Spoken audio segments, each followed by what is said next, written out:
So we are back again, guys. Hold up. Hold up.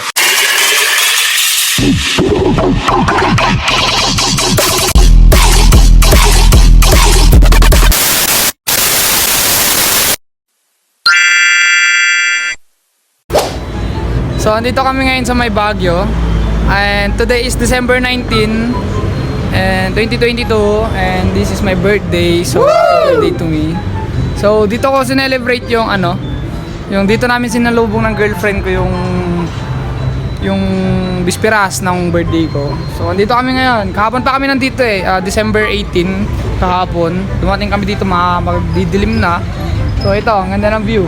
Ganda ngayon dito sa Baguio, guys. And sobrang lamig. Kaya sa mga gustong pumunta dyan ngayon, sa mga gustong pumunta, wait lang, baka madilim, baka against the light ako. So sa mga gustong pumunta dyan na nasa baba ngayon, guys, ito na yung pagkakataon nyo, pumunta na kayo. So marami, kakagising lang namin, kakatapos lang din tayo mag-breakfast.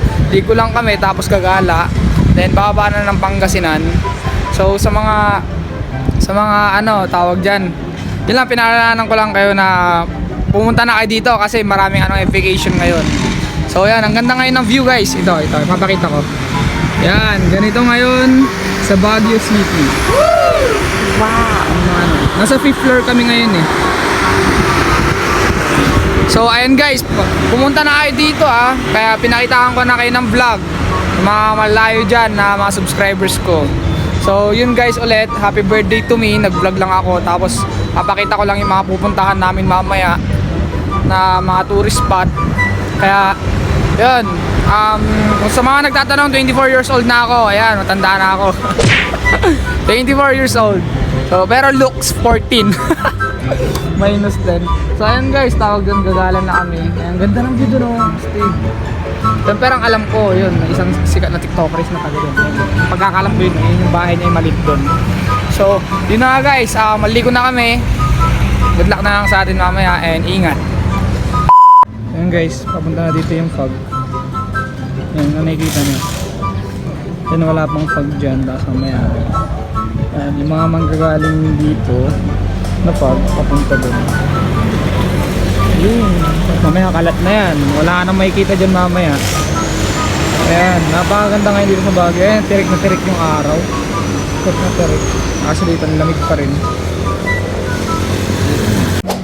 So ayan, guys, tawag dito. Ang pangalan pala ng tawag dito ng transient house nila is Emelda Thailand Transient House.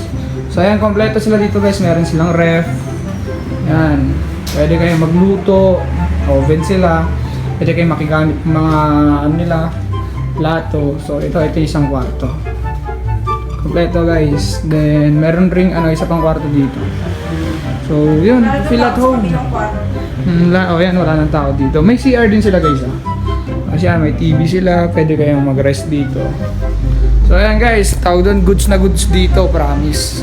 Then nasa 5th floor pala kami So ayan, guys, tignan niyo pala, ang fog na, wala ka na makita sa labas. So ayan, guys, aalis na kami. Then kita-kits na lang kung saan pwedeng punto. Tapos bababa na rin. The next day.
So, ayun, guys, good morning and tara breakfast tayo.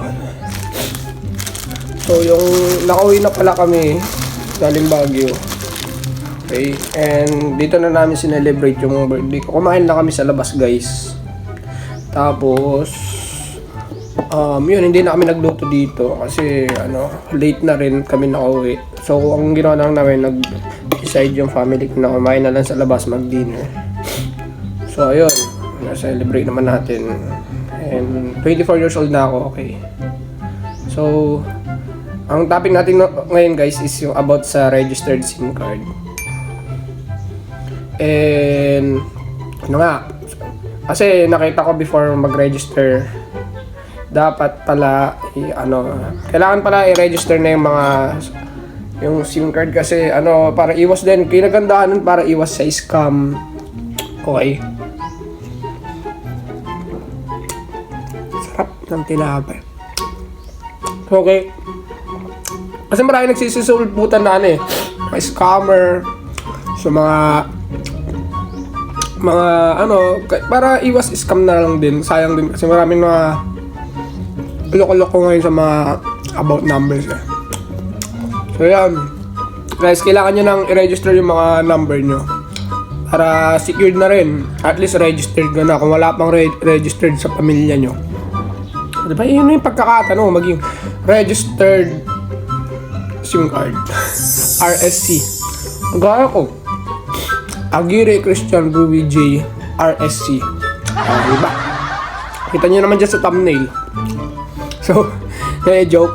So, yun nga, guys, i-register nyo na yung mga SIM card nyo kasi para secured na and hindi na kayo ma-scam. Kasi kinagandahan nun para nakaregister na yung mga numbers nyo. So, yan. Happy na Christmas, guys. Para hindi ka lang kung late ko na may upload kasi busy ako. Malapit na yung Christmas. Merry Christmas sa mga subscribers ko, sa mga followers ko, sa family ko, friends ko, family na friends ko, sa mga kakilala ko. Merry Christmas. Kampay. Wait lang. Guys, Merry Christmas. Alam nyo yan. Mahal na mahal ko kayo lahat. Hindi ko kayo may isa-isa. Pero alam nyo kung gaano ko kayo kamahal. And stay safe kung papaputok sa loob. Dapat sa labas. Alam nyo na yan. You know what I mean, guys. Kung papaputok sa loob, ingat parate and God bless. Sana wish ko sa inyo, sana good health and sa mga dreams nyo, guys, sana matupad nyo. Yun lang naman yung mga pangarap natin And dito ko natatapusin yung vlog. Maraming salamat sa suportang tunay. Sa mga hanggang ngayon naniniwala pa rin. Mahal na mahal ko kayo, guys. Alam niyo yan. Suna, peace out. Pilak. Pupusin lang natin to. Namiss ko mag-outro Namiss ko mag-outro kasi tagal ko na hindi nagbablog. Busy kasi ako, guys. And doon ko na tatapusin yung vlog. Sana nagustuhan nyo kahit konti lang. Suna, peace out. Peace.